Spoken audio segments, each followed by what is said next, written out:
আসসালামু আলাইকুম, this is Sadia Sultana Kushtia পারপেস থেকে নতুন আরেকটি ভিডিও নিয়ে চলে আসলাম।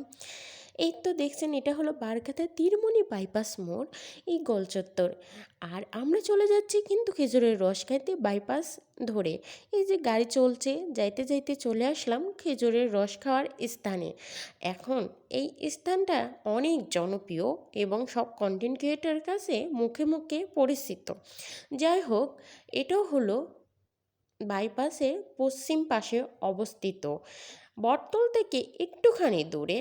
আর আমাদের তীরমণি বাজার থেকে যাইতে বেশি টাইম লাগবে না, 10 মিনিটেই চলে যাবেন। যে কোনো অটো, সিএনজি এবং মোটরসাইকেলে হলে তো আরও একটু কম সময় লাগবে। আর ওখানে যেয়েই চারিদিকে মাঠ এবং মাঠে রয়েছে ধান, আর পাশে আছে কিন্তু সারি সারি খেজুরের গাছ। আর এই যে গাছি মামারা কিন্তু খেজুরের রসে সেই গাছে চুন দেয়, সেই হাঁড়ি নিয়ে আসছে। তাদের সাথে কথা বললাম, তাদের সাথে উপভোগ করলাম যে তারা কেমন করে খেজুরের রস কাটে বা নিয়ে আসে আমাদের জন্য। যাই হোক, পাশে আছে ধান ক্ষেত। দেখুন, শীতের সকাল তো ধান ক্ষেতে কুয়াশায় ভরে আছে এবং কুয়াশাগুলো যেন দেখতে একটা অন্যরকম লাগছে, খুব ভালো লাগছে। আর এই যে যে হাঁড়িগুলো দেখছেন, এই হাঁড়িগুলোতেই কিন্তু আমাদের জন্য রস কাটে, আমাদের জন্য না, হ্যাঁ, তারা রস কাটে এবং এখান থেকে কিন্তু তারা গুঁড়ও তৈরি করে। আর এক গ্লাস এই যে খেজুরের রস, আমরা যেন এই শীতের সকালে ঠান্ডা ঠান্ডা খেজুরের রস খেয়ে প্রাণটা জুড়িয়ে গেল।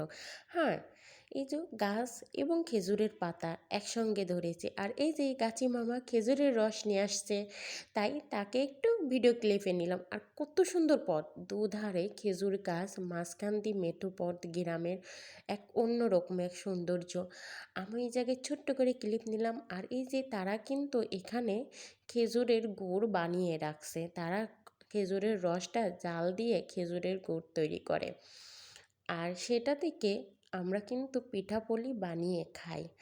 যাদের দরকার তারা কিন্তু এখান থেকে নিতে পারেন খেজুরের গুড়। আর এই খেজুরের গুড় কিন্তু এখানে 200 টাকা কেজি।